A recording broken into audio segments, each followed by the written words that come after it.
আসসালামু আলাইকুম রহমতুল্লাহি ওবরাকাতুহ। বিসমিল্লাহ আলহামদুলিল্লাহ ওসলাতু ওয়াসসালামু আলা রসুলিল্লাহ ওয়ালা আলিহি ওয়া আসহাবিহি আজমাইন, আম্মা বাদ।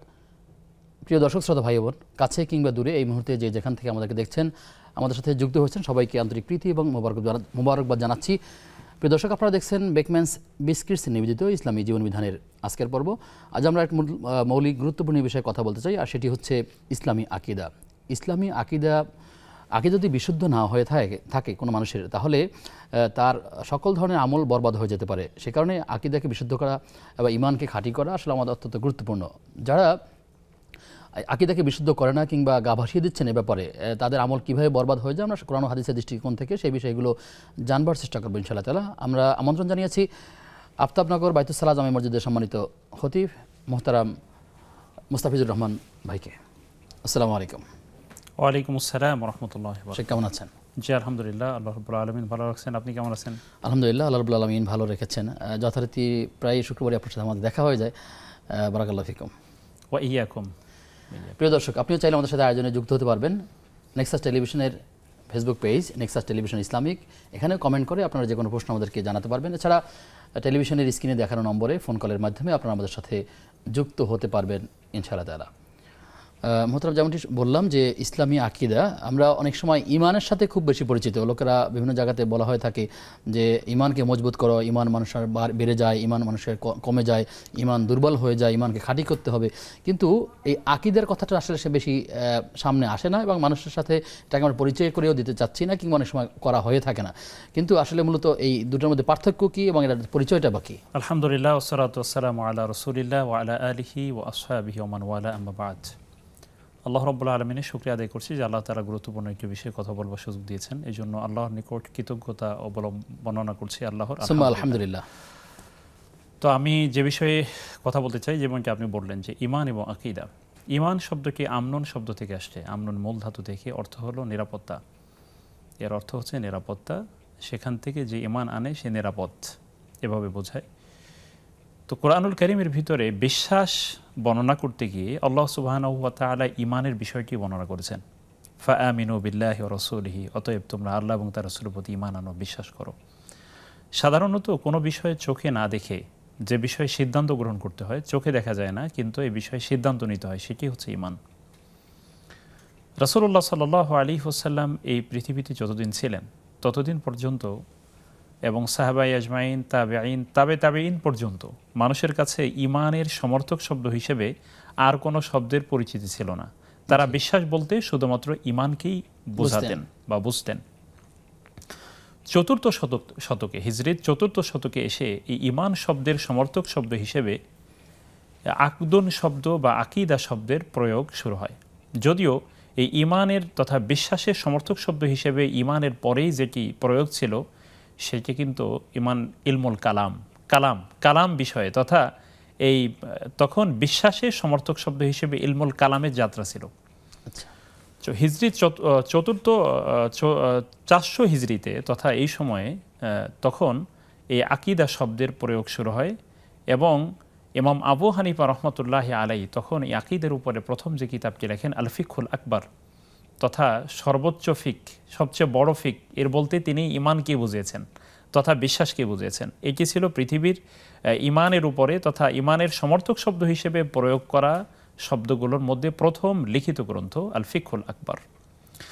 তারপরে এই ইমানের সমর্থক শব্দ হিসেবে আকিদা শব্দের প্রয়োগ শুরু হয়। আমরা আকিদা বলতে সাধারণত বোঝায় আকিদা আকদুন শব্দ থেকে এসছে। এটি অর্থ হলো গিট দেয়া বা গিরা দেয়া, কোনো কিছুকে শক্ত করে বেঁধে রাখা। সাধারণত বিশ্বাসের যে মৌলিক বিষয়গুলো কোরআনুল কারীমে উল্লেখ করা হয়েছে অথবা রাসূলুল্লাহ সাল্লাল্লাহু আলাইহি ওয়াসাল্লাম বর্ণনা করেছেন, যেমন ইমানের মৌলিক বিষয় তো 6টি। তো এর বাহিরেও বিশ্বাসের অনেকগুলো ব্যাপার আছে যেগুলো ইমান হিসেবে, ইমানের সমর্থক শব্দ হিসেবে মানুষ বর্ণনা করলেও বা মানুষের মধ্যে প্রচলিত থাকলেও এগুলো সরাসরি ইমান হিসেবে মানুষের কাছে পরিচিতি পায়নি। যে বিষয়গুলো বিশ্বাসের সাথে জড়িত কিন্তু ইমান শব্দ হিসেবে মানুষ চেনে না, এই বিষয়গুলোই মূলত আকিদা হিসেবে পরিচিতি মানুষের কাছে পেয়েছে। আমি বলছি এটা কিন্তু অনেক পরের কথা, তথা আকদুন গিট দেয়া থেকে পরবর্তীতে এই আকিদার এর প্রচলন শুরু হয়। তো বিশ্বাসটার গভীরতার বিষয়টি হচ্ছে আকীদা। জি জি, বিশ্বাসের সাথে সম্পর্কিত বিষয় যেগুলো ঈমান হিসেবে পরিচিতি পায়নি সেগুলোই মূলত আকীদা, এবং একটা ব্যাপক ব্যাপার। যেমন ধরুন এর অনেকগুলো বিষয় এটার সাথে জড়িত। মাসালান যেমন ধরুন আমরা বলি একজন ব্যক্তি তিনি আল্লাহ তাআলা ছাড়া অন্য কোনো ব্যক্তির নামে পশু জবেহ করে, যেমনকি পশু জবাই করতে হয় শুধু আল্লাহ তাআলার নামে, কিন্তু উনি এই নজর বা মানত পেশ করেন বা তিনি আল্লাহ ছাড়া অন্য কারো নামে, তখন আমরা বলি এই ব্যক্তির আকীদা ঠিক নাই, মানে সে আল্লাহর উপর তার ঈমান আছে কিন্তু ঈমানটা শিরকের সাথে যুক্ত। তখন তাকে বলা হয় যে ঈমান তার কিছু থাকলেও ঈমানটা সন্দেহযুক্ত, মানে তার আকীদার মধ্যে গলদ আছে। জি শুকরিয়া, এভাবে বলে থাকি আমরা। জি, প্রিয় দর্শক কি আছেন আমাদের সাথে? আসসালামু আলাইকুম, আমি বগুড়া থেকে বলছিলাম হাজরা। ওয়ালাইকুম আসসালাম ওয়া রাহমাতুল্লাহ। বোন, জি প্রশ্ন শুনতে চাই। আমার প্রশ্ন, কোন কোন টাইমে আমরা আজানের উত্তর দিতে পারবো না? আর দ্বিতীয় প্রশ্ন, আমি মানজিল নামে একটা বই প্রত্যেকদিন পড়ি, 33 আয়াতের কোরআনের বিশেষ বিশেষ সূরার কিছু অংশ ওটায় দেওয়া আছে। আর এই বইটা আমাদের যখন মন হয়নি আমাদের, তখন কি ওটা পড়তে পারবো আমি? 33 আয়াত দেয়া আছে এমন একটি বই আপনার কাছে আছে, এটি আপনি পড়তে পারবেন কিনা, তাই তো? হ্যাঁ, মানজিল নাম হলো মানজিল, 33 আয়াত কোরআনেরই।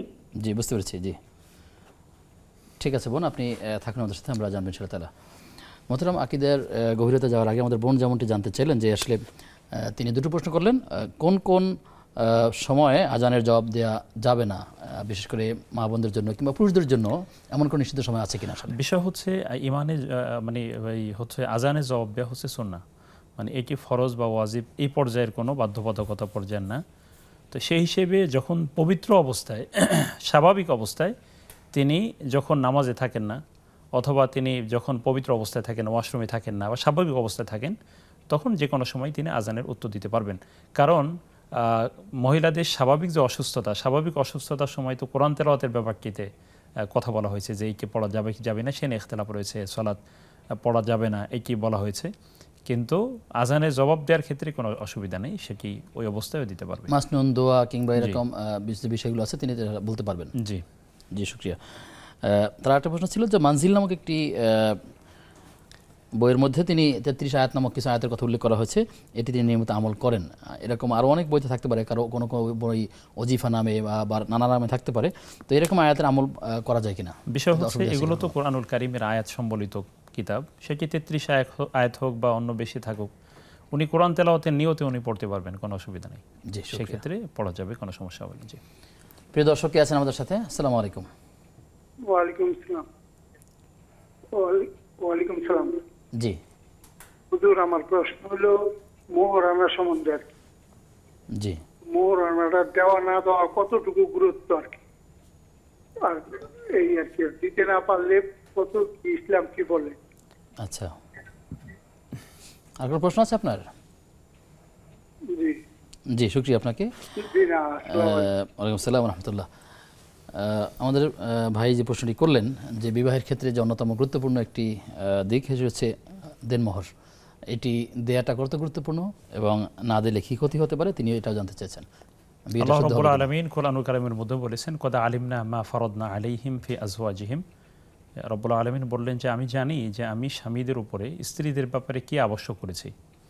এখানে মূলত উদ্দেশ্য হচ্ছে মানে মোহরানা। বিবাহের ক্ষেত্রে মোহরানা একটি ফরজ বিধান।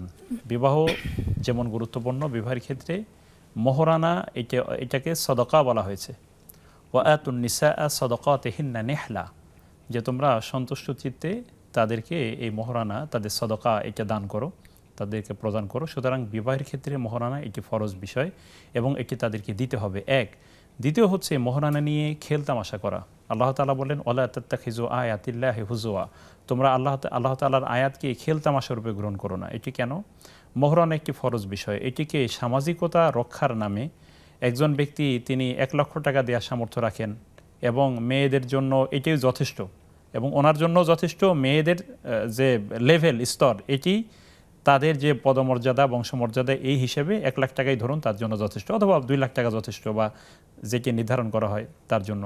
কিন্তু এটি কি বাড়িয়ে একটি বিরাট একটা সংখ্যক মানে সংখ্যাটা আমরা পরে বলছি, কিন্তু আসলে বিয়েটা হচ্ছে কিনা, মানে দেনমোহরটা না দিলে বিয়েটা, দেনমোহর না দিলে বিয়ে হবে না। জি দেড়মোহরের সাথে বিয়ের সম্পর্ক রয়েছে, মোহরানা না দিলে তো বিয়ে শুদ্ধ হবে না, জি। নির্ধারণ করতে হবে। এখন আদায় কখন করবে, এখন না পরে, সেটা হলো আমরা ভিন্ন সেই বিষয়। বিষয়ে আলোচনা শুনবো আপনার থেকে। জি। প্রিয় দর্শক কে আছেন আমাদের সাথে? আসসালামু আলাইকুম। ওয়ালাইকুম আসসালাম রহমতুল্লাহ।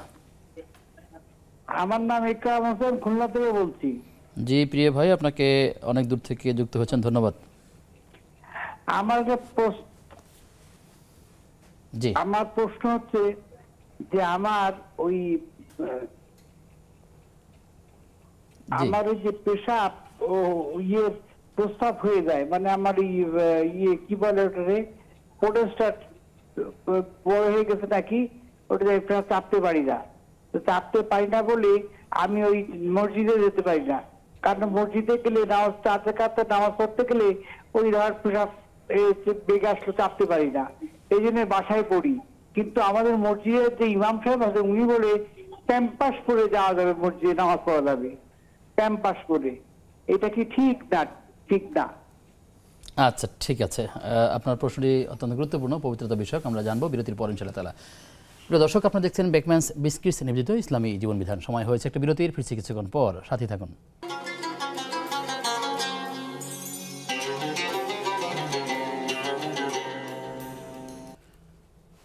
বিরতির পরে সবাইকে আবারও আমন্ত্রণ নেক্সাস টেলিভিশনের প্রতিদিনকার আয়োজন বেকম্যানস বিস্কিটস নিবেদিত ইসলামী জীবন বিধানের আজকের পর্বে। আপনাদের সঙ্গে আব্দুল কাহার রয়েছি, আমার সঙ্গে মেহমান রয়েছেন শায়েখ মোস্তাফিজুর রহমান। মোহতারাম আমাদেরকে প্রশ্ন করেছেন এর আগে যে বোন দেনমোহরের বিষয়ে, সে বিষয়ে সম্পূরক প্রশ্ন হচ্ছে যে দেনমোহর মূলত আসলে কিভাবে নির্ধারিত হবে, এটি কত টাকা হবে, এটা নির্ভর করবে কিসের উপরে? আমাদের বিভিন্ন এলাকাতে প্রচলন আছে মোহরে ফাতিমি, নানা রকম বক্তব্য রয়েছে, আসলে দেনমোহরটা কার সামর্থ্য অনুযায়ী হবে? এবং এখানে আরেকটু বলে না দরকার, অনেক সময় তাহলে আপনার উত্তর দিতে সহজ হবে। দেখা গেল কোনো একটা বিয়ের সময় এরকমই চিন্তা করা হয়, কখনো যদি বিয়েটা ভেঙে যায় তাহলে তার থেকে উচ্চ মূল্যে তার দেনমোহরটা আদায় করা হবে, এই জন্য 5 লাখ 10 লাখ আরও অনেক উচ্চ মূল্যে দেওয়া হয়ে থাকে। আসলে এই চিন্তাগুলো কেমন? মোহরানা একটি ফরজ বিষয় এবং বিবাহের ক্ষেত্রে মোহরানা ছাড়া বিবাহ হয় না, শুদ্ধ হয় না। আদায় হওয়া না হওয়া সেটা নিয়ে কথা রয়েছে, মাসালা সময় রয়েছে। পাওয়া যাবে বাকি দিয়ে কিংবা সময় নিয়ে। এখন বিষয় হচ্ছে মোহরানা নির্ধারণ কিভাবে হবে। মোহরানা নির্ধারণ হবে দুইটি পদ্ধতিতে। একটি হচ্ছে ছেলের সামর্থ্য তথা বর যিনি হবেন তার সামর্থ্য, আর একটি হচ্ছে কনের স্ট্যাটাস। কনে তার যে স্তর বর্তমানে তার যে স্ট্যাটাস, তার যে অবস্থান, তার আত্মীয়তা, তার বংশধারার স্তর লেভেল একই, এবং হচ্ছে ছেলের সামর্থ্য, এই দুটিকে একসাথে সমন্বয় করেই মোহরানা নির্ধারণ করতে হবে। এক্ষেত্রে এমন মোহরানা হওয়া উচিত হবে না যেটি আসলে ছেলের উপরে জুলুম হয়ে যায়, আবার এমনটি করাও ঠিক হবে না যেটি আসলে মেয়ের সাথে কোনোভাবেই যায় না, মানায় না। এই দুইটিকেই সমন্বয় করে এটা ইনসাফপূর্ণভাবে মোহরানা নির্ধারণ করতে হবে। এটা হলো প্রথম বিষয়।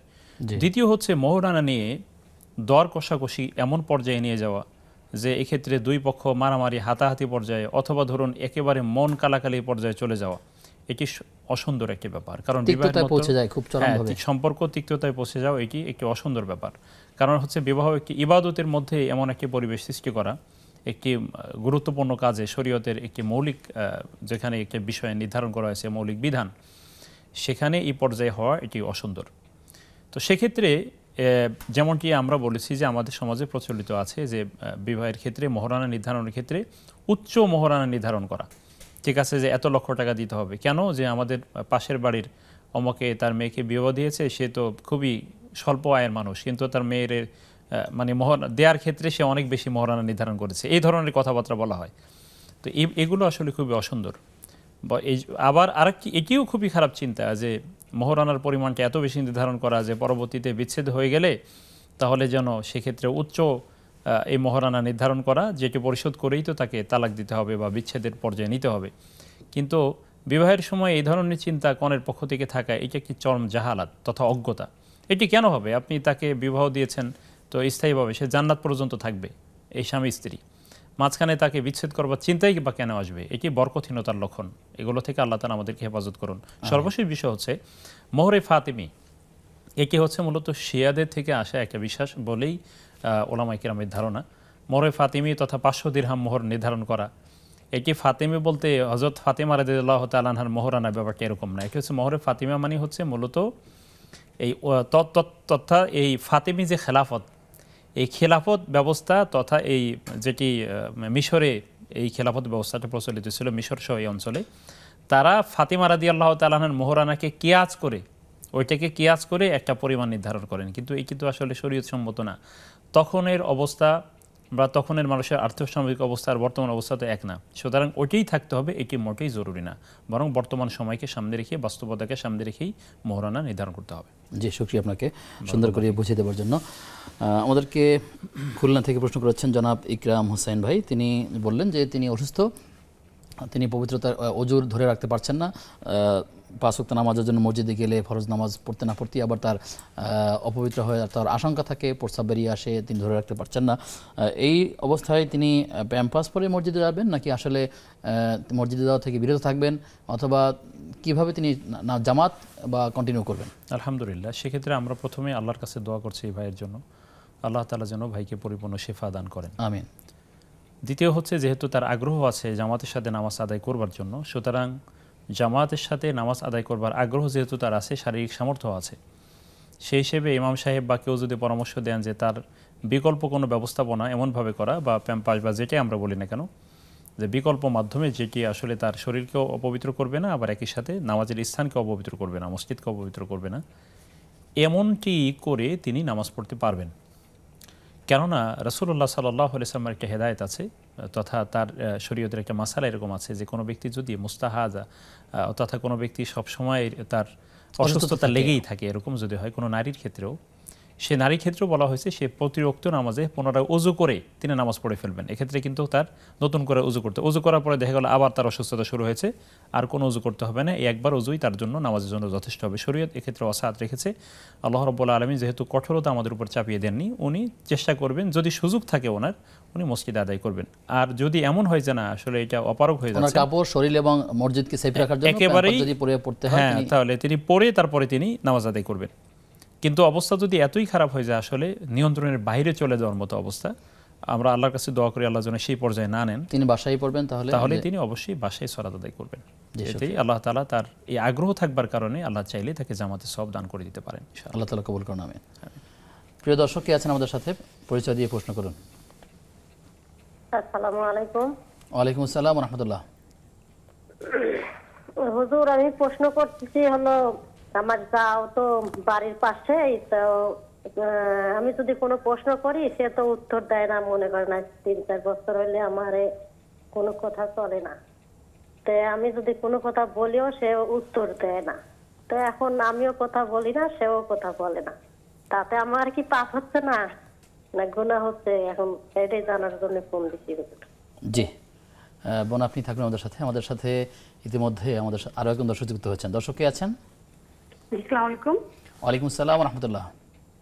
জি, আমি খিলগাঁও গোরাম থেকে বলছিলাম। জি বোন, প্রশ্ন শুনতে চাই। জি আচ্ছা, আমার একটা প্রশ্ন ছিল, জি। সেটা হচ্ছে আমরা 3 বোন, তো আমার যে ছোট বোন ও সবসময় একটা কথাই বলে যে বোনে বোনের সম্পর্ক এই পৃথিবীতে শেষ, সেটা আর কখনোই মানে মৃত্যুর পর আর দেখা হবে না বা কথা হবে না। এই কথাটা আসলে কতখানি সত্যি এটা আমার খুব জানার ইচ্ছা। ওকে আসলে সত্যি বলে, ঠিক বলে? আচ্ছা জি, আপনার প্রশ্ন পেয়েছি, আপনি থাকুন আমাদের সাথে, আমরা জানবো ইনশাআল্লাহ তাআলা। মোহতারাম, আমাদেরকে যে বোন প্রশ্ন করলেন তার আত্মীয় জায়ের কথা বলেছেন যে পরস্পরের সাথে কথা বলছেন না, হয়তোবা কোনো কারণে কথা কাটাকাটি হয়েছে, অথবা কোনো একটা ভুল বোঝাবুঝির কারণে পরস্পরের কথা বলার থেকে বিচ্ছিন্ন আছেন, এতে কি গুনাহ হচ্ছে কিনা যদি ক্লিয়ার করেন। রাসূলুল্লাহ সাল্লাল্লাহু আলাইহি ওয়াসাল্লাম যেমনটি বলেছেন যে তোমাদের কোনো ব্যক্তি যেন তার ভাইয়ের সাথে 3 দিনের বেশি কথা বন্ধ না রাখে, এবং এর মধ্যে উত্তম হচ্ছে যিনি প্রথমে সালাম দিয়ে কথা শুরু করেন, আও কামা ক্বালা আলাইহিস সালাতু ওয়াস সালাম। তো এক্ষেত্রে উনি যার সাথে সম্পর্ক রক্ষা করবার চেষ্টা করছেন তিনি আদৌ সাড়া দিচ্ছেন না, তিনি সাড়া দিচ্ছেন না, উনি সাধ্য মতন চেষ্টা করবেন যে তার সাথে যোগাযোগ রক্ষার জন্য, বা সালাম দেখা হলে সালাম দেয়া, যেহেতু নারীকে সালাম দিতেই পারে, সুতরাং তিনি সম্পর্ক রক্ষা করার চেষ্টা করবেন যথাসম্ভব। তারপরে যদি তিনি ওনার যে আত্মীয় যিনি ওনার সাথে সম্পর্ক রাখছেন না, তিনি না রাখবার কারণে তিনি গুনাহগার হবেন। কিন্তু উনি যদি প্রথমে সালাম দেন তাহলে উনি অহংকার থেকে মুক্ত হবেন এবং এক্ষেত্রে এই কথাও বলে রাখি, যদি এমন কোনো ব্যাপার হয় যে তার কোনো হক তিনি নষ্ট করছেন, তার কোনো অধিকার নষ্ট করছেন, তাহলে সেটি ফিরিয়ে দেওয়ার যদি সুযোগ থাকে দিন, তার হক ফিরিয়ে দেন। যদি বৈধ কথা বলার দ্বারা যদি কোনো জুলুম করে থাকেন তাহলে তিনি সরি বলবেন বা তাকে সেটি ক্ষমা বলে চেয়ে ফেলুন নেবেন। যে না আসলে কোনো ধরনের মারাত্মক কথা বলেছেন, মানুষ তো ভুল করতেই পারে, কিন্তু ভুল করার পরে তিনি তো আবার ক্ষমা চাওয়ার সুযোগ আছে। যদি এমন কোনো বিষয় হয় যে তিনি তার সাথে তাকে নিয়ন্ত্রণহীন কোনো কথা বলেছেন বা যেটা আসলে অকথ্য ভাষা যেটি ব্যবহার করেছেন অথবা কোনো আচরণ করেছেন, অথবা তার সাথে বেমানান এমন অনেক শব্দ চয়ন হয়ে থাকতে পারে, যে তাহলে তিনি তার কাছ থেকে ক্ষমা চেয়ে নেবেন, এটাই নিরাপদ। যেহেতু তিনি প্রশ্ন করেছেন তাতে বোঝা যায় তার আগ্রহ আছে। আমরা তাকে পরামর্শ দিতে পারি এখান থেকে যে তিনি তার জন্য বাসায় হাদিয়া পাঠাবেন, ভালো রান্না করে খাবার পাঠাবেন, অথবা তার ফ্যামিলির অন্য সদস্যরা থাকতে পারে বা সন্তানদের মাধ্যমে তাদের সাথে যোগাযোগ মেনটেন করার চেষ্টা করবেন, তার বাসায় বেড়াতে যাবেন। একটু ভুল বোঝাবুঝি হলে একটু পরস্পরই তারা একে অপরের সাথে আলাপন করবেন। আমাদের বক্তব্য যদি সেই বোনও শুনে থাকেন, তাদের প্রতি আপনি কি নিয়ে তার প্রতি আপনার কি নিয়ে থাকবে? তার প্রতি নসিহত হচ্ছে, যেহেতু এই বোন সম্পর্ক রাখতে চান, সুতরাং তার পৃথিবী কয়দিন, এই যে ভূমিকম্প হলো, মরে যেতে পারতাম না আমরা, এবং মানুষ তো যে কোনো সময় মরে যেতে পারে। সুতরাং অবশ্যই মানুষের উচিত যে এই দীর্ঘদিন পর্যন্ত শত্রুতা মনে জিয়ে না রাখা, বরং তাকে ক্ষমা করে দেওয়া। সম্পর্কের মানদণ্ড কি হবে, মানে তাকে কারোর সাথে সম্পর্ক রাখবো, কারোর সাথে সম্পর্ক রাখবো না, মূলনীতিটা কি? মূলনীতি হচ্ছে মূলত ইমানের ভিত্তিতে সম্পর্কটা রক্ষা করতে হবে। যেহেতু আমি তার সাথে সম্পর্ক রাখবো এমনভাবে আল্লাহ সন্তুষ্টির জন্য, আল্লাহ তাআলা সন্তুষ্টির জন্য, তথা আমার সম্পর্কর ভিত্তি হবে ইমান তথা আল্লাহ তাআলা সন্তুষ্টি, রাসূল সাল্লাল্লাহু আলাইহি সাল্লামের অনুসরণ। এই দিককে সামনে রেখেই তিনি সম্পর্ক রক্ষা করবার জন্য চেষ্টা করবেন এবং পরস্পর ক্ষমা করবার মানসিকতা যেন তার মধ্যে রাখেন, এই পরামর্শ দিব। আরেকটি বিষয় হচ্ছে, একজন মানুষের সাথে সম্পর্ক রক্ষা করার একটা গুরুত্বপূর্ণ দিক হচ্ছে তার বিপদে তার পাশে দাঁড়ানো। ধরুন অসুস্থ হয়ে পড়ছে অথবা এমন কোনো মুসিবতে, এই সময় যদি পাশে দাঁড়ানো যায় তাহলে সে অতীতের অনেকগুলো বিষয় ভুলে যায়। আমাদেরকে খিলগা থেকে যে প্রশ্ন করেছিলেন, তিনি শুনেছেন কোনো একটা লেকচারে, এমনটি আমরা অনলাইনে দেখেছি যে পরকালে বোনদের সাথে তার দেখা হচ্ছে না, এই দুনিয়াতে তার শেষ দেখা, এই বক্তব্যটা সঠিক কিনা? বিষয় হচ্ছে যে কোরআনুল কারীম এক্ষেত্রে আমাদেরকে যে কথা বলে, আল্লাযীনা আমানু ওয়াত্তাবাআতহুম যুররিয়াতুহুম বিঈমানিন আলহাকনা বিহিম যুররিয়াতাহুম, বিষয় হচ্ছে প্রথম কথা হলো এই পৃথিবীতে যদি ভালো মানুষের সাথে সম্পর্ক রাখে তাহলে হাসর তাদের একসাথে হবে। আনতা মা মান আহবাবতা, এই হাদিসের আলোকে তাদের সাথে সম্পর্ক যদি ভালো থাকে এবং সেটি যদি হয় ইসলামের মধ্যে থেকে, সীমার মধ্যে থেকে, তাহলে অবশ্যই হাসর এই বোনদের সাথে একসাথে হবে। হাদিস আমাদেরকে সে কথা বলে। আরেকটি বিষয় হচ্ছে যে যদি একজন ব্যক্তি সৎকর্মশীল হন এবং তার সন্তানাদি, তার আত্মীয় স্বজন, তার ভাইও যদি সৎকর্মশীল হন, তাহলে আল্লাহ রাব্বুল আলামিন বলছেন যে আমি তাদের সকলকে একসাথে মিলিয়ে দিব। বোধ আছে যদি এখানে সকলে একই মানদণ্ডের উপরে থাকেন, ভালো পথে থাকেন, তাহলে আল্লাহ তাআলা চাইলে সকলকে একসাথে আবার মিলিয়ে দিতে পারেন। সুতরাং সে আশা নিয়েই থাকতে হবে যে আমরা, তাহলে শর্ত কিন্তু ভালো পথে থাকা, নিয়ন্ত্রণহীন হয়ে চলাফেরা করা, তারপর লাগামহীন চলাফেরা করা, 2 মিনিটে থাকলে তখনের অবস্থাটা আমরা বলতে পারবো না কি হবে। তো আল্লাহ রাব্বুল আলামিন ভালো পথে থাকবার তৌফিক দান করুন। আমিন আমিন। প্রিয় দর্শক, আপনারা দেখছেন বেকম্যানস বিসকিটস নিবেদিত ইসলামী জীবন বিধান। সময় হয়েছে আরেকটা বিরতির, ফিরছি কিছুক্ষণ পর, সাথে থাকুন।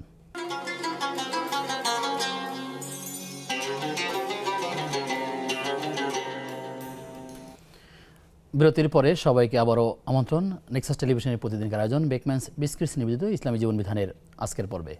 আপনাদের সঙ্গে আব্দুল কাহার রয়েছি, আমার সঙ্গে মেহমান রয়েছেন শেখ মুস্তাফিজুর রহমান। মতন আমরা গত কয়েকদিনে কিছু বক্তব্য শুনেছি অনলাইনে, সেখানে একজন ব্যক্তি কোরআনুল কারীমের আয়াতের ভিন্ন ব্যাখ্যা দিয়েছেন, ভুল তাফসীর করেছেন। তিনি বলেছেন সূরা নাসের প্রসঙ্গে কথাগুলো বলেছেন, এখানে প্রত্যেকটা আয়াতের সাথে একটি আয়াত বাদে বাকিগুলোর সাথে নাস যুক্ত রয়েছে। তিনি বলছেন এখানেই তো মানুষের নাচবার কথা আছে, মানুষেরা সেজন্য গান করছে, নাচছে। এই যে অপব্যাখ্যা দিয়ে মানুষকে বিভ্রান্ত করা হচ্ছে, কোরআনুল কারীমের মতো একটি বিধানকে এভাবে বিধানগুলি প্রদর্শন করা কিংবা ভুল ব্যাখ্যা দেওয়া, মানুষকে ইমানকে নষ্ট করে দেওয়া, তার জন্য কি শাস্তি হতে পারে?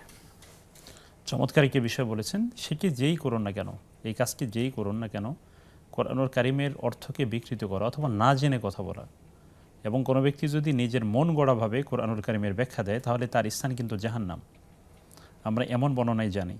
সুতরাং এখানে এই কাজটি যারা করছেন বা যিনি করেছেন তিনি সাংঘাতিক রকমের কোরআনুল কারীমকে নিয়ে একটা ধৃষ্টতা দেখিয়েছেন।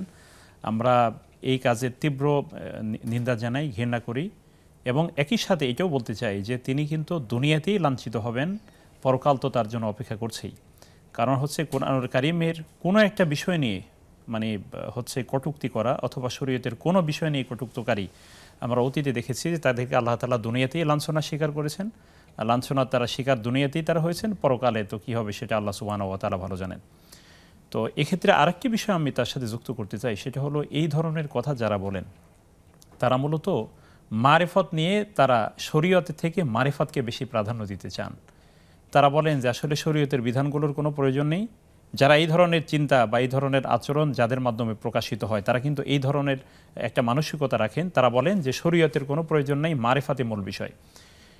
এটি খুবই জঘন্য একটি ব্যাপার এবং এই ব্যাপারেও কিন্তু আমাদের সতর্ক থাকতে হবে। শরীয়তকে উপেক্ষা করে মারিফাতের ইসলামিক কোনো অবস্থা নেই। মারিফাত কাকে বলা হয়?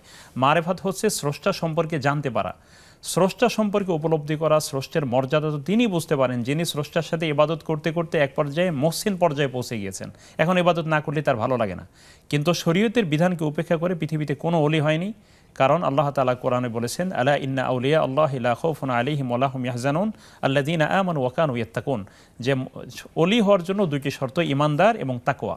ঈমান এবং তাকওয়া এই দুইটি যদি কারোর মধ্যে না থাকে তিনি ওলি হতে পারেন না। এবং একই সাথে এটাও বলে নেওয়া ভালো যে এই চিন্তায় যারা বিশ্বাসী, এই যে অবমাননাকারী, তারা কিন্তু এই কথাও বলেন যে মূলত আসলে আল্লাহ স্রষ্টা তার নিজের ভিতরেই আছে, স্রষ্টা আর কোথাও নেই, তার মনের মধ্যেই স্রষ্টা আছে। এটি তো আসলে সর্বেশ্বরবাদী চিন্তার অংশ। যেভাবে মনসুর হাল্লাজ নিজেকে এইভাবে বলতে বলতে একসময় আনাল হক, আমি হক এভাবে বলে মানুষের সামনে আসলে একটি বিভ্রান্তিমূলক একটা মতবাদ এর প্রচার ঘটিয়েছে। সুতরাং আমরা মনে করি কোরআন কারিমের অবমাননা, শরীয়তের কোনো বিষয় নিয়ে কটূক্তি করা এবং শরীয়তের বিধান পালনকারীকে শিশুদের সাথে তুলনা করে এবং মানে হলো ইলমে মারিফত তথা ইলমের মারিফতের মতো শরীয়তে গুরুত্বপূর্ণ একটা বিষয়কে এটাকে তুচ্ছ তাচ্ছিল্যর পর্যায়ে নিয়ে যাওয়া, এবং যেটাকে আসলেও আম্বিয়া আলাইহিমুসসালাম বা সালেহিনগণ যেভাবে মারিফত আল্লাহকে বুঝেছেন, আনতা আবুদ আল্লাহকে আন্নাকা তারা, যে তুমি আল্লাহকে এমনভাবে ইবাদত করবে যেন তুমি আল্লাহকে দেখছো। এটি তো উচ্চ পর্যায়ের একটা বিষয়, এটি তো ইবাদতের মাধ্যমে ইলমে মারিফাত হাসিল হয়। সুতরাং শরীয়তের কোনো বিধানকে বাদ দিয়ে আসলে মারিফাত হাসিল করা যায় না। এ ব্যাপারে অবশ্যই আমাদেরকে সতর্ক হতে হবে, আর না হলে আমাদের দুনিয়াতেও লাঞ্ছনার শিকার আমাদের হতে হবে, পরকালে কিন্তু আমাদের জন্য বড় ধরনের শাস্তির অপেক্ষা করছে।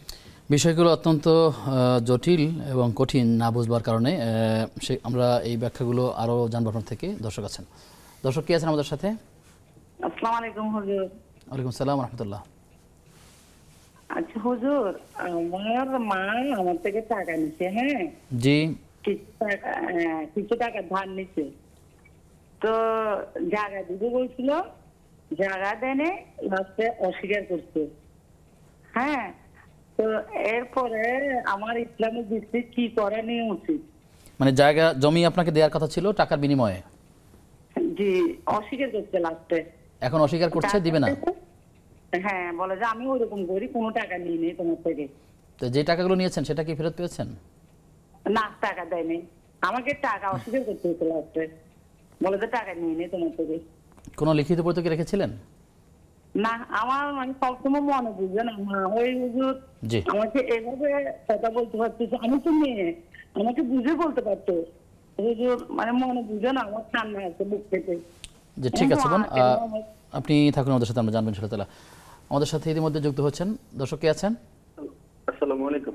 ওয়ালাইকুম সালাম ওয়া রাহমাতুল্লাহ। আমি ঢাকা ধানমন্ডি থেকে বলছিলাম। আমার দুটো প্রশ্ন ছিল। জি ভাই। আমার প্রথম প্রশ্ন ছিল যে আপনার সম্মিলিতভাবে যে মোনাজাতটা হয়, বিশেষ করে আমাদের জুমার নামাজে দেখি, বিশেষ করে ইমাম সাহেব বলেন যে আল্লাহ আপনি আমাকে সঠিক পথে পরিচালিত করেন, তো সেই মোনাজাতই বলতেছে যে আমাদেরকে সঠিক পথে পরিচালিত করেন। এই বিষয়টা জানতে চাচ্ছিলাম।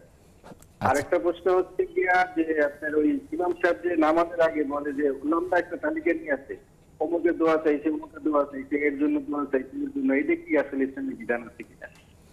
আচ্ছা ঠিক আছে প্রিয় ভাই, আপনি থাকবেন আমাদের সাথে, আমরা জানার চেষ্টা করছি ইনশাআল্লাহ তাআলা। মোহতারাম, আমাদের বোন যেমনটি বললেন, একজনকে টাকা ধার দিয়েছেন এবং তিনি টাকার বিপরীতে তারকে জমি দেওয়ার কথা ছিল, অর্থাৎ জমি হয়তো বিক্রি করার কথা ছিল আর কি, পরবর্তী তিনি এটা অস্বীকার করছেন। আসলে যিনি এই কাজগুলো করছেন এবং এখানে তারা কোনো লিখিত বৈঠক কিনা বা কোনো সাক্ষীও ছিল না, এটি কেমন অপরাধ? এটি তো বড় ধরনের অপরাধ। বিষয় হচ্ছে এখানে যে বোন অর্থ দিয়েছেন তিনিও একটি শরীয়ত বিরোধী কাজ করেছেন, সেটি হচ্ছে তিনি লিখে রাখেননি। এখানে আল্লাহ রাব্বুল আলামিনের বক্তব্য হচ্ছে যে ইযা তাদায়ানতুম বিদাইনিন ইলা আজালিম মুসাম্মান ফাকতুবু, যে যখন তোমরা একটি নির্ধারিত সময়ের জন্য কোনো লেনদেন করবে তখন এটি তোমরা লিখে রাখো, এবং তোমাদের মধ্যে একজন ন্যায়পরায়ণ ব্যক্তি সেটি জন্য লিখে রাখে, এবং সাক্ষীও রাখার বিষয় বলা হয়েছে। সেই হিসেবে এই কাজটি তিনি করতে পারেননি। উনি চিন্তা করছেন যে এই ব্যক্তির কাছে কি নিজে নিজ মতো করে লিখে রাখবে নাকি ব্যাপারটা কিরকম? এক্ষেত্রে মূলত নিয়ম হচ্ছে যে কোনো ভালো কোনো ব্যক্তির উপসাক্ষীতে মানে সাক্ষীদের উপস্থিতিতে একে লিখে রাখবেন, অথবা লিখে রেখে বলছেন যে তোমার সাথে কি আমার এরকম সম্পর্ক, এটা আবার লিখতে হবে, এটা আবার সাক্ষী রাখতে হবে, এরকম তো এই তো বিষয়। এই বিষয়টার কারণেই তো পরবর্তী যখন তিক্ত সম্পর্ক হয় তখন বলে যে কল্পনাই করি নেই, এমন একটা বিশ্বাসঘাতকতা হবে। যিনি আমাদেরকে বানিয়েছেন, আমাদের যে মেকার, ইঞ্জিনিয়ার আল্লাহ সুবহানাহু ওয়া তাআলা, তিনি জানেন যে আমরা কোন জাত, আমরা মহাজাত। সুতরাং সেজন্য আল্লাহ রাব্বুল আলামিন তিনি আইন শিখিয়েছেন, সেটি অনুসরণ করার মধ্যেই কল্যাণ রয়েছে। লিখে রাখার কথা তিনি বলেছেন। বলেছে এখন উনি যেহেতু লিখে রাখেননি, এখন উনি কি করবেন? উনি চেষ্টা করবেন কাছাকাছি যে আদালত আছে তথা কোনো মুরব্বীগণ বা অভিভাবক, এই দুই পক্ষের, তাদেরকে এই বিষয়টি জানিয়ে একটি সুরাহা করা। আর তিনি যদি অস্বীকারই করেন যে আমি নেই এবং উনি সাক্ষীও রাখেননি, তাহলে তো এই বিষয়টি কিয়ামতের ময়দান ছাড়া আর সমাধান হবে। তাহলে তিনি হয়তো তাকে ক্ষমা করে দিবেন, আর না হয় তাকে কিয়ামতের দিন তার পাওনা বুঝে নেবেন। তিনি কাল কিয়ামতে তার থেকে তার পাওনাটা বুঝে নেবেন। এর মাঝখানে আরো কোনো বিষয় আছে কিনা সেটা তো আমরা জানি না। হতে পারে যে এমন যে উভয়ের মধ্যে আরো পেছনে কিছু লেনদেন আছে, সেই লেনদেনের জেরা হিসেবে উনি টাকাটা নিয়ে নিয়েছেন, যে আমার এই জমি উনি ভোগ করতেছেন, সেই সূত্রে আমি এই টাকাটা নিয়ে নিলাম, এরকম কোনো বিষয় স্বাভাবিক যতটুকু বুঝতে পেরেছি ততটুকু আলোকে বলছি, কিন্তু এর ভিতরের কত বিষয়গুলো তারা নিজেরা সমাধান করে তারা আলোকে যেন চলতে পারেন, আমরা সেই দোয়া করছি আল্লাহর কাছে। আমিন আমিন। আমাদেরকে এক ভাই প্রশ্ন করলেন ধানমন্ডি থেকে, তিনি বলেন যে সম্মিলিত মোনাজাতের বিষয়ে যিনি ইমাম তিনি বলছেন এটাও যে আল্লাহ তুমি সঠিক পথ দেখাও, কিন্তু সঠিক পথ দেখানোর মধ্যে তো সুন্নাহ মোতাবেক পথ দেখানোর কথাই, কিন্তু এই সম্মিলিত মোনাজাত সুন্নাহর বিপরীত আমল, তো এই বিষয়ে আপনি কি বলবেন? বিষয় হচ্ছে যে সুন্নাহ এই সম্মিলিত মোনাজাতের ক্ষেত্রে একটি হলো যে ধরুন সালাম ফিরানোর সাথে সাথেই উনি 1 মিনিটের মধ্যেই তিনি মাসনুন দোয়া পড়বেন, এটা না করে তিনি সরাসরি একবার মোনাজাত চলে যান, এটি তো একেবারে সুস্পষ্ট বিদআত হবে। এখানে একই মন্দের ভালো যে ধরুন তিনি তাসবিহাত পড়ছেন, আয়াতুল কুরসি পড়ছেন, তাসবিহাত পড়ছেন, তারপর আরো কিছু দুরূদ পড়ছেন, বা একটু সময় নিয়ে এর মধ্যে দেখা যাচ্ছে যে বেশ কিছু মাসনুন দোয়া হয়ে যাচ্ছে, পরে তিনি হাত তুললেন, সেটি হচ্ছে মন্দের ভালো। সেটি ধরুন যে না, সেটি তো আসলে একাকী হওয়া উচিত, যদি কেউ আল্লাহর কাছে বলতে চায় সেটি তো একাকী হওয়া উচিত। মানে যদি এই ধরনের কথা কিনে বলেন যে না এটি শরীয়তের দৃষ্টিতে এটি ভিত্তি রয়েছে, কিন্তু বাস্তবতা হলো যে এই সমস্ত কাজ থেকে যথাসম্ভব সমাজকে দূরে রাখার জন্য আলেমদের চেষ্টা করা দরকার। এবং বাংলাদেশে আমি বেশ কিছু দু একজন প্রথিতযশা আলেমের সাথে কথা বলেছি, তিনিও এই কথা বলেছেন যে আমি আমরাও খতিবের দায়িত্ব পালন করি, সেক্ষেত্রে মসজিদের এমন একটা বিষয় এমন রয়েছে যে দীর্ঘদিন থেকে চলে আসছে একটা নিয়ম, এটাকে ব্যত্যয় ঘটাতে পারছে না। এই বিষয়টা কি? এই ক্ষেত্রে বিষয় হচ্ছে যে মানুষের ভিতরে একটা সুন্নাহর প্রতি ভালোবাসার মনোভাবটা তৈরি করা। দেখুন এখানে জটিলতাও কিন্তু আছে, বিষয়টি সাধারণ মানুষের সামনে যেহেতু যাবে কথাগুলো, আমি তো বললাম যে আমি একজন ভালো আলেম সম্পর্কে জানি, তিনি বলেছেন আমি আমার মসজিদের এই সম্মিলিত মোনাজাত বন্ধ করতে 2 বছর পর্যন্ত টানা বোঝানোই লাগছে মানুষকে, তারপরে বন্ধ করতে পেরেছি। মানে সুন্নাহ পদ্ধতিতে আমল করবার চেষ্টা যদি থাকে তাহলে আল্লাহ তাআলা তাকে পথ বাতলে দিবেন। রাতারাত সংস্কার করা আসলে সহজ নয়, তবে তিনি যদি সুন্নাহর উপরে টিকে থাকতে পারেন তাহলে আল্লাহ তাআলা তাকে সাহায্য করেন।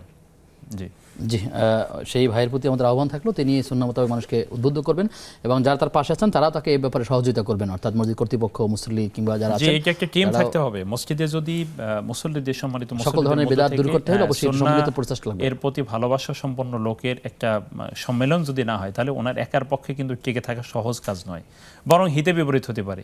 পরবর্তীতে দেখা গেল ওনার স্থানে এমন একজন ব্যক্তি আসছেন, তিনি তার অবস্থা আরো বিদআত করছেন, আরো ভয়াবহ অবস্থা হবে। সেজন্য বর্তমান অবস্থাকে সামনে রেখে সংস্কার করতে হবে। যেমন আব্দুর রহমান আসুদাইস তিনি যে বিষয়টি বলেছিলেন যে আমি এখান থেকে চলে গেলে আমার থেকে ভালো কে আছে যে নিয়ে, তবে এই ক্ষেত্রে কারেকশনগুলো সুন্নাহ মোতাবেক হবে, সেক্ষেত্রে সীমা লঙ্ঘন করা যাবে না। অবশ্যই সীমার মধ্যে থেকেই আস্তে আস্তে সংশোধনের দিকে এগিয়ে যেতে হবে। আল্লাহ তাআলা তৌফিক দান করুন। আমিন আমিন।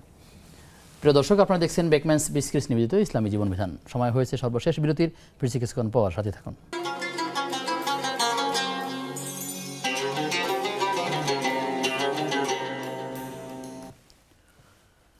বিরতির পরে সবাইকে আবার আমন্ত্রণ নেক্সাস টেলিভিশনের প্রতিদিনকার আয়োজন বেকম্যানস বিসকিটস নিবেদিত ইসলামী জীবন বিধানের আজকের পর্বে। আপনাদের সঙ্গে আব্দুল কাহার রয়েছি, আমার সঙ্গে মেহমান রয়েছেন শেখ মুস্তাফিজুর রহমান। মোহতারাম আমাদেরকে প্রশ্ন করেছেন এর আগে ধানমন্ডি থেকে যে ভাই, তিনি এটাও বলেছেন যে জুমার দিনে এমনটি লক্ষ্য করা যায় যে একটি তালিকা থাকে যেখানে অনেকেই দোয়া চেয়েছেন, এতে লোকেরা বিরক্ত হচ্ছেন, আবার কেউ কেউ তার নাম যশ খ্যাতি এভাবে প্রচার হয় মানুষের সামনে, এটাকে একটা অনেক সময় নিজেকে ভালো মনে করছেন, অথবা ইমাম সাহেবকে প্রেশার দেওয়া ছাড়াই তালিকাগুলো ধরে দেওয়া হয়ে থাকে, ইমাম সাহেব অনুপায়ে কাজগুলো করতে থাকেন। একে অপরের প্রতি দোয়া চাওয়া যাবে বা দোয়া করতেও হবে, সেটিও দোয়া কবুলের একটি অন্যতম আমল, কিন্তু এটি যদি একটা রসমে পরিণত হয়ে গেছে, কি করা দরকার? চমৎকার একটি বিষয় হচ্ছে সুন্নাহর যেখানে ঘাটতি হয় সেখানেই কিন্তু বেদাতের অনুপ্রবেশ ঘটে, এবং বেদাত হচ্ছে এমন একটা অন্যায় যেগুলো আসলে ক্রমান্বয়ে দোয়া, এটি কিন্তু একটা ইবাদত। আর দোয়াও হিয়াল ইবাদা বলা হয়েছে, আর দোয়াও হুয়াল ইবাদা হিয়াল ইবাদা, যে দোয়া কিন্তু একটি ইবাদত, এবং কোরআনুল কারিমে দোয়ার বিষয়ে এক মুসলিম আর এক মুসলিমের জন্য দোয়া করা, সেই দোয়ায় তার শামিল রাখা, সবই ঠিক আছে। ওই যে বহু ইদা দাহু আছে, কথা আছে এক্ষেত্রে আহ্বান করার ব্যাপারে, আহ্বান করলে সাড়া দেয়া সেটাও আছে। আবার দোয়া সরাসরি নিছক, এটি কিন্তু একটা ইবাদত আল্লাহর কাছে করা। সেক্ষেত্রে এই যে রসুম তথা যে পদ্ধতি, কালচার, সংস্কৃতি আমাদের দেশে গড়ে উঠছে, এটি আপনি যেমনটি বলেছেন যে কেউ কেউ কিন্তু এটাকে ভালো মনে করে যে ইমাম সাহেবের কাছে আমার নামটা বললে উনি যদি আমার নাম ধরে দোয়া করেন, উনি আবার বলে যে হুজুর আমার নাম ধরে দোয়া করছে, এ ধরনের কথাও কিন্তু বলেন। এগুলো দোয়া তো মানুষের সামনে বলার বিষয় না, এটা হচ্ছে মন থেকে আসা একটা ব্যাপার। সেটা আল্লাহর কাছে হাত তুলুক আর না তুলুক, মন থেকে যেটি বলে সেটাই কিন্তু কার্যকর হয়ে যায়। তবে হাত তুলে দোয়া করলে আল্লাহ তাআলা সেই হাতকে শূন্য হাতে ফিরিয়ে দিতে লজ্জাবোধ করেন, এই ধরনের কথাও রয়েছে। কিন্তু সেটার জন্য নাম বলে, তারপরে হচ্ছে নাম বলে তালিকা ধরে দিয়ে এদের নাম বলা, এদের নাম না বলা, এভাবে করতে করতে এগুলো থেকে সমাজকে আস্তে আস্তে সম্মানিত ইমাম সাহেবদেরকে বের করে নিয়ে আসার চেষ্টা করা দরকার, এবং তারা নিজেরাও সচেতন হওয়া দরকার। এক্ষেত্রে বিষয় হলো যে এখানে দুইটি ব্যাপারে কিন্তু মানে নজর দিতে হবে। একটি হচ্ছে ইমাম সাহেবদের সচেতনতা বৃদ্ধি, আর একটি হচ্ছে মুসল্লিদের ও দিন সম্পর্কে সঠিক ধারণা। ইমাম বা খতিব তিনি যদি মুসল্লিদেরকে দিন সম্পর্কে সঠিক ধারণা না দেন, তাহলে তো ওনার এরকম হবেই। উনি যদি বলতেন যে দেখুন এখানে আমার কাছে তালিকা দেন আর না দেন, এখানে দোয়া যাদের জন্য হবে তারা দোয়া এমনিই পাবেন। কোনো কোনো জায়গায় এমনটি ঘটেছে যে তাকে স্লিপ দেওয়া হয়েছে, ইমাম সাহেব নাম নেননি, তিনি দোয়া করেছেন, পরক্ষণে বলা হলো হুজুর আপনাকে দোয়া করলেন, বলে আমি করেছি তো, তিনি বলছেন আমার নাম তো নেন নাই, এই তখন আবার ভিন্নভাবে তাকে রিয়েক্ট করা হয়ে থাকে। এমনটিও সবই জাহালাত, এগুলো সবই অজ্ঞতা, এবং এগুলো সবই বাড়াবাড়ি। আমাদেরকে সঠিক দিনকে সঠিকভাবে চর্চা করতে হবে, এবং দিনের সঠিক বোঝ আমাদেরকে নিতে হবে যে আসলে দোয়া কীভাবে করব। মা আব্বা সন্তানের জন্য যখন দোয়া করেন তখন কি হাত তুলে দোয়া করেন সবসময়? কোনো অবস্থায় না, কিন্তু তাদের দোয়া তো অভেদ্য, এগুলো তো একেবারেই মানে হচ্ছে কবুল হয়ে যায়, আল্লাহ তাআলার কাছে কবুল হয়ে যায়।